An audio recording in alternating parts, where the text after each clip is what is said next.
O relógio faz tic-tac. Vagarosamente, as engrenagens tornam o presente no passado. Será que o tempo fez o relógio? As engrenagens fizeram o relógio?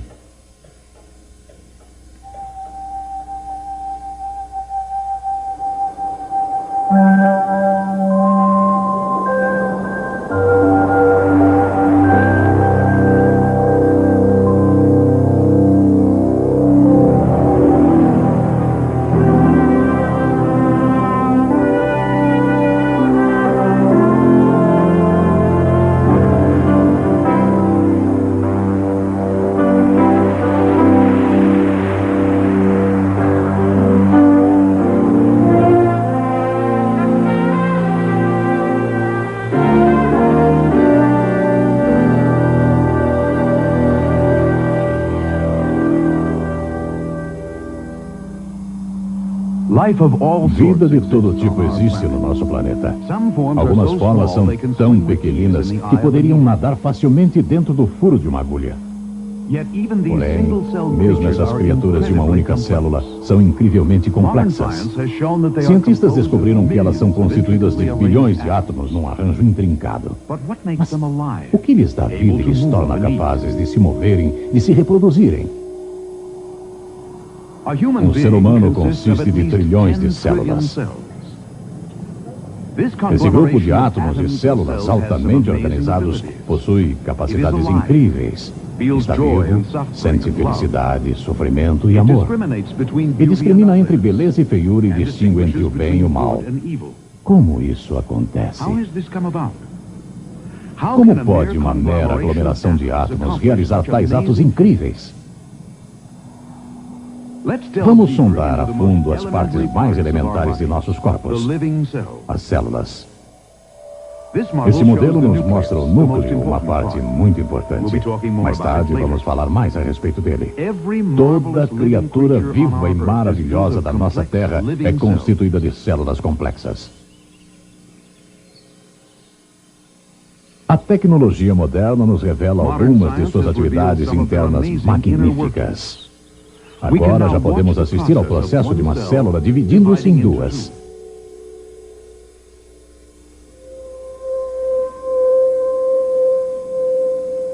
Incrível, não é mesmo? Especialmente quando você se conscientiza de que as células são formadas por moléculas e átomos sem vida. O que as fazem viver? O que é a vida exatamente? O que é a vida? A vida se sustenta sobre a matéria, e a matéria precisa ser altamente organizada para possuir vida. Contudo, existe uma organização química mínima necessária para sustentar a vida. Os materialistas dizem que a vida, por ser formada de átomos, moléculas e reações químicas, é simplesmente química e mais nada. Ora, devemos olhar essa questão cuidadosamente, pois a vida certamente funciona com a química e reações químicas. Mas será que podemos dizer que só porque isso é fato, a vida não é nada além da química? E porque a química acontece por acaso, a vida originou-se por acaso das reações químicas? Aqui está o cerne do mistério da vida, a célula viva. Por sua divisão repetida, nossos corpos foram construídos passo a passo. Incrivelmente, a diversificação complicada das trilhões de células do nosso corpo humano são produzidas de uma única célula, o ovo fertilizado. O crescimento do embrião é algo maravilhoso. Aparentemente surge de lugar nenhum. Complexas células nervosas, pele, músculos, sangue e ossos são formados usando a cópia do projeto armazenada no ovo fertilizado.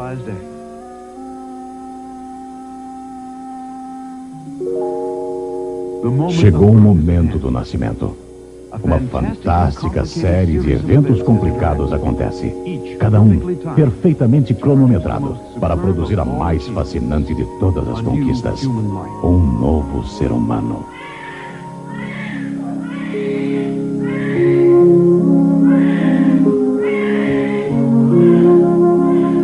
Temos um nascimento incrivelmente complicado, tecnicamente preciso. Uma maravilha de partes em crescimento, vivas e integradas. Então, como alguém pode afirmar que a vida é meramente uma questão de química?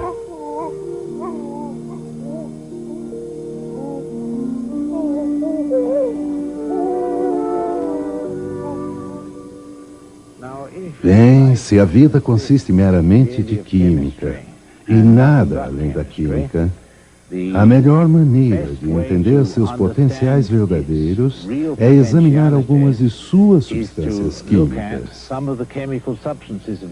Então veremos que não é meramente uma questão de química. Ora, a importante, quem sabe a mais importante, substância química da célula é a molécula DNA. A molécula DNA é uma molécula química muito comprida que contém toda a informação que faz a vida ser o que é. O DNA determina a cor da pele, determina se você vai ser um crocodilo ou uma couve-flor, determina se vai ser uma ameba ou um macaco, determina as espécies e determina as propriedades da espécie da qual você faz parte, seja ela qual for. Ora, como o DNA faz isso? Existem informações suficientes na molécula DNA de um ser humano para ocupar 1000 livros, cada um com 500 páginas da menor letra de impressão, cheios de informações de como fazer e como manter esse ser. Agora, olhe, isso é meio complicado, por isso vamos pegar algo mais simples para explicar como as moléculas DNA funcionam. Todos conhecem o código Morse. Ora, o código Morse com 2 letras, um ponto e um traço, e mais um intervalo entre os dois, é capaz de escrever toda a informação da Bíblia ou outro livro qualquer, se você conhecer o código Morse. Agora, se você pega uma simples mensagem do código Morse, tal como SOS, ponto, ponto, ponto, traço, traço, traço, ponto, ponto, ponto. Aí então você tem a mensagem completa de alguém em apuros. Ora, o código genético, os cromossomos e a molécula DNA usam, em princípio, exatamente o mesmo método de armazenamento de informação. Aqui eu tenho uma corda, e nessa corda eu tenho ponto, ponto, ponto, traço, traço, traço, ponto, ponto, ponto.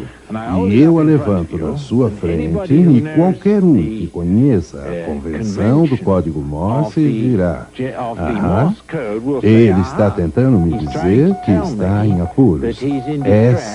SOS.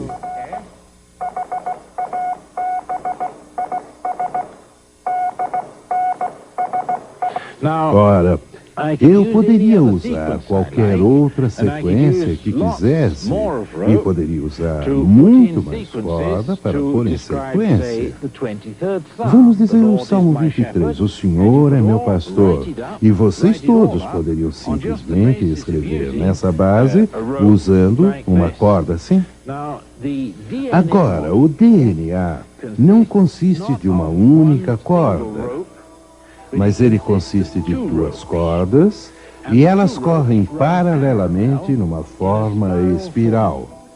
E presas entre elas existem 4 letras, as 4 letras do código genético.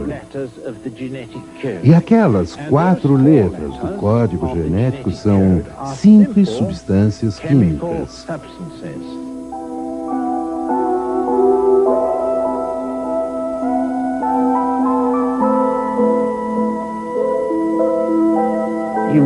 Então você tem uma molécula genética DNA muito longa, toda duplicada e conectada uma à outra por ligações de hidrogênio, que são ligações químicas muito fracas.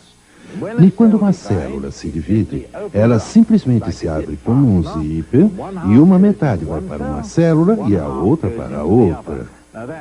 Ora, isso é um mecanismo formidável de se ver, pois significa que pode-se reproduzir a informação de 1000 livros com 500 páginas de informações na menor letra em um sistema assim em aproximadamente 20 minutos. Pense em datilografar a informação de 1000 livros, cada um com 500 páginas em 20 minutos, sem muitos erros.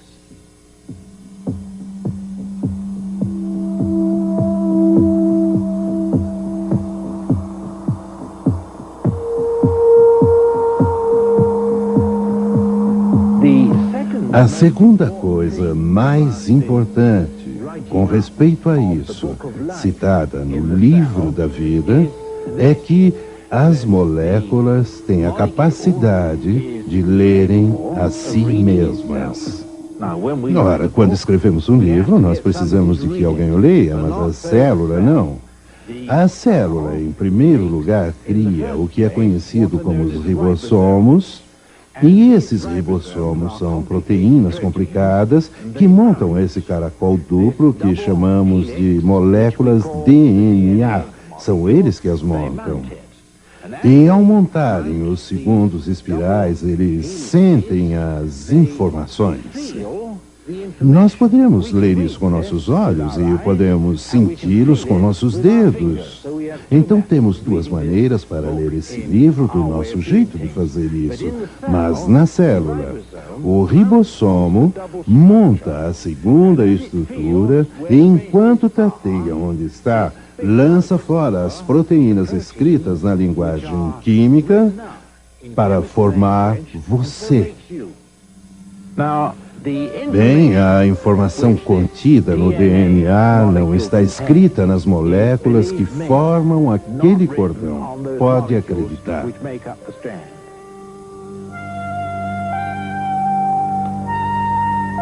Os bioquímicos descobriram que existem 10 elevado a 87 modos de agrupar os átomos na molécula humana do DNA. De acordo com a teoria da evolução, essa molécula fantasticamente complicada, que é só uma pequenina parte da célula humana, veio a existir por acaso com o tempo, por meio da experimentação. Será que isso pode acontecer na prática? O problema é que só existe uma combinação das 10 elevado a 87 maneiras em que isso funcionaria para a reprodução. Lembre-se que 10 elevado a 87 significa 10 com 87 zeros. A maioria dos evolucionistas dizem que o universo tem menos de 10 a 20 bilhões de anos de idade. Você sabe quantos segundos existem em 20 bilhões de anos? Menos de 10 elevado a 18 segundos. Então, mesmo que uma combinação de tentativas fosse feita a cada segundo por 20 bilhões de anos, não haveria tempo suficiente para se conseguir essa molécula em todos os anos que os evolucionistas dizem que o universo tem. A célula, contendo tamanha química como essa, não foi criada pela pura química das moléculas que as formam. Portanto, eu creio firmemente que existe um autor que transcende o material da matéria dos quais esses cordões foram formados, que primeiramente criou a informação necessária para formar uma célula, então nela escreveu, aí então impôs nela um mecanismo de leitura e execução que a própria célula constrói a partir das informações que o autor nela armazenou na criação. Então eu fico, como cientista, convencido de que a pura química de uma célula não é suficiente para explicar as atividades de uma célula, mesmo que suas atividades sejam químicas. As atividades químicas de uma célula são controladas pela informação que não reside nos átomos e em moléculas daquela célula.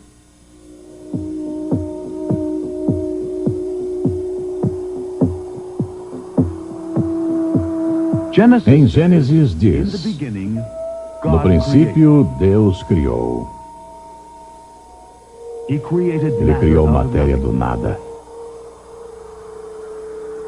Ele tomou aquela matéria e formou vários tipos e formas e formatos diferentes. Células viventes, pequeninas criaturas de uma única célula ou mais. Ele criou insetos, como essas formigas, sempre ocupadas em suas vidas rotineiras. E, é claro, os pássaros voadores, como essa gaivota. A Bíblia diz que uma inteligência externa criou a matéria e criou a vida.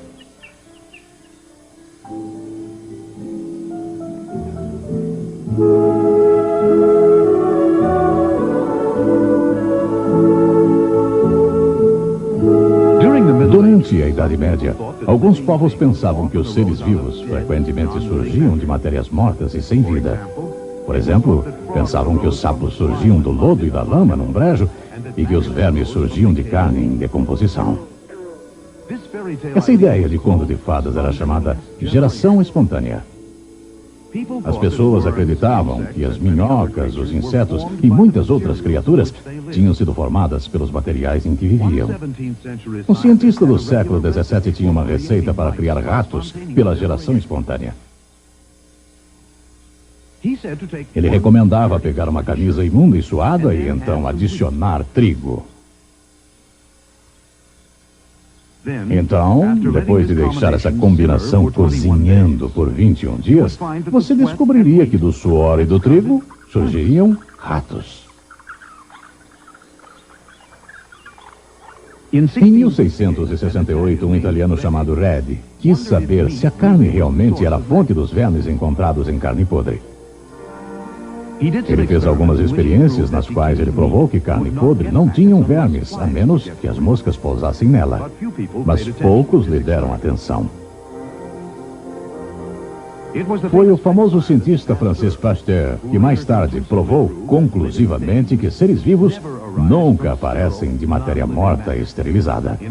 Em outras palavras, vida sempre surge da vida. Os cientistas estão tão convencidos disso que eles já instituíram isso em forma de lei científica, a lei da biogênese. Porém, o evolucionismo naturalista é baseado na ideia de que a vida teve origem espontânea de matéria sem vida. Isso é acreditado, mesmo quando nenhum exemplo sequer já foi observado desde o nascimento das observações científicas.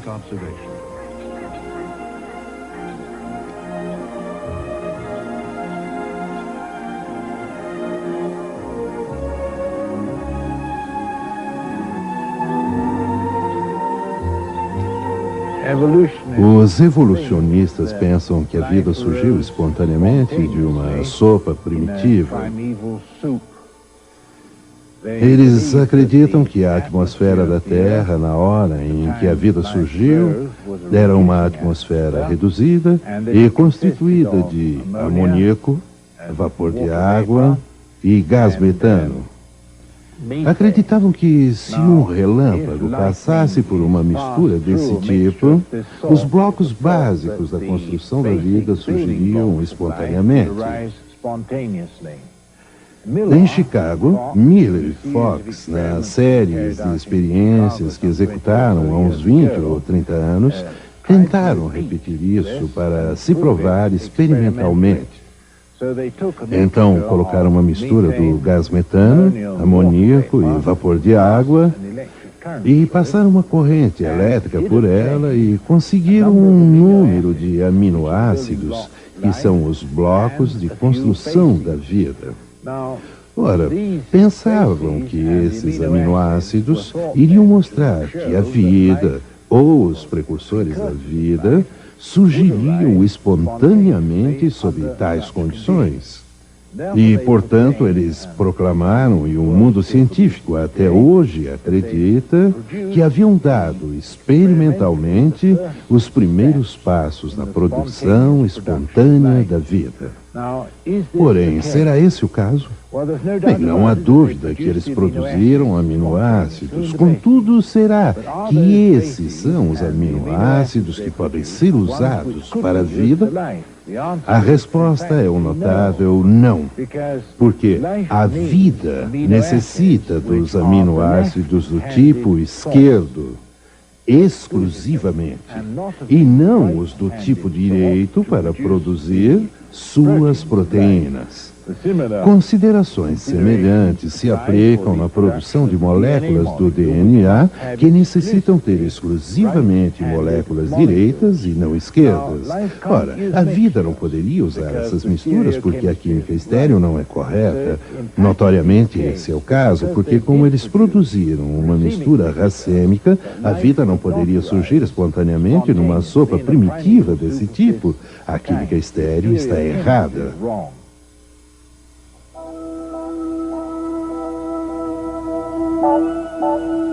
Mesmo que a experiência de Miller, no início, pareça ter marcado um gol para a teoria da geração espontânea da vida, exames cuidadosos mostraram que ela só contribuiu para complicar ainda mais a questão. Ora, o centro da questão, quem armazenou a informação original, continua sendo um mistério. Porque na experiência de Miller, a formação da mistura dos aminoácidos foi de 50% esquerdos e 50% direitos. E quando você tem uma mistura dos dois, eles simplesmente não formam a vida. A vida não pode utilizar combinações de moléculas refletidas como um espelho, pois adicionando apenas um aminoácido direito a uma corrente de aminoácidos esquerdos, destrói-se a utilidade da corrente inteira. O homem é incrivelmente complexo. Eis o cérebro humano. Um pacote aparentemente esquisito para as belezas que estão aí dentro. Se as atividades eletroquímicas das células do cérebro fossem visíveis aos olhos humanos, pareceriam algo como as incontáveis estrelas brilhando num universo sem fim.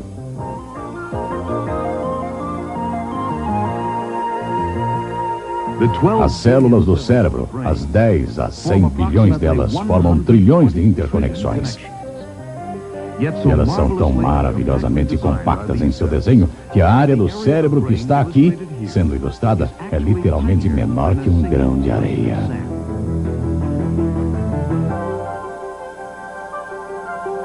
Cada centímetro cúbico do cérebro contém pelo menos 100 milhões de células nervosas interconectadas por 15 mil quilômetros de fibras.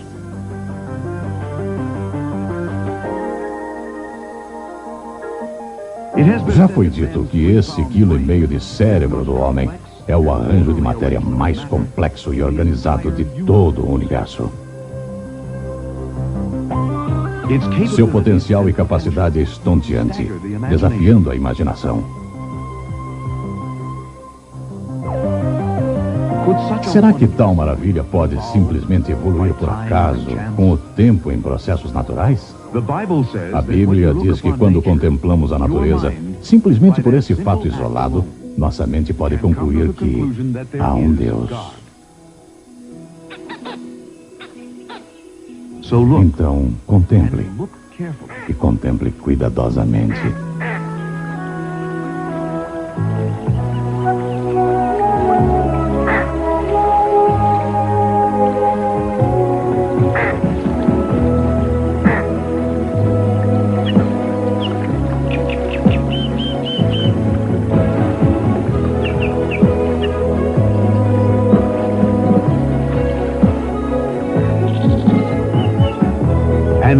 Disse Deus, produz a terra seres viventes, conforme a sua espécie, animais domésticos, répteis e animais selvagens, segundo a sua espécie.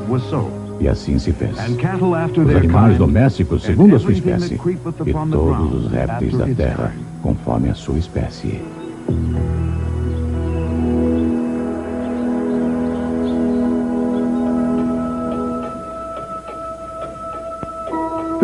O relógio faz tic-tac.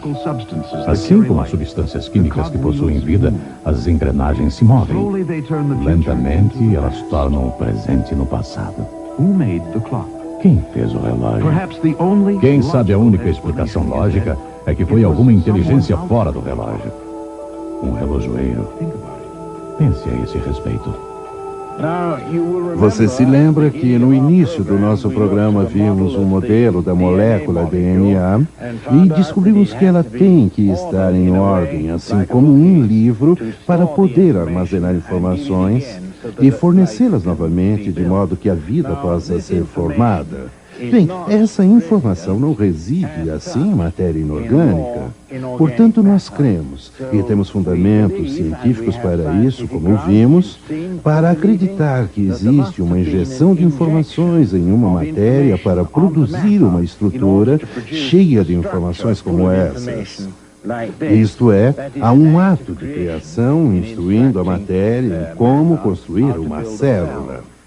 Portanto, o homem que acredita na criação não fica nem um pouco perturbado se um bioquímico consegue num laboratório pegar as menores partículas de terra, o pó da terra, a química da terra e com seu espírito organizar e trazer à vida um vírus ou, quem sabe, com o decorrer do tempo, uma célula primitiva. Para realizar isso, ele está injetando inteligência em uma matéria. Ora, quando vemos a beleza da natureza ao nosso redor, aqui está uma pequena flor. E quando nós nos conscientizamos que tudo cresceu de acordo com informações injetadas das matérias, segundo o que temos verificado, só nos resta ficar de boca aberta, pasmos e admiração pela sabedoria do Criador, que primeiramente teve o bom gosto de criar tudo tão lindo e também teve a capacidade técnica de fazer isso. E eu fico cheio de admiração ao contemplar a natureza ao meu redor, ao ver como Deus fez tudo tecnicamente e mostrou a beleza de seu próprio espírito ao fazer isso.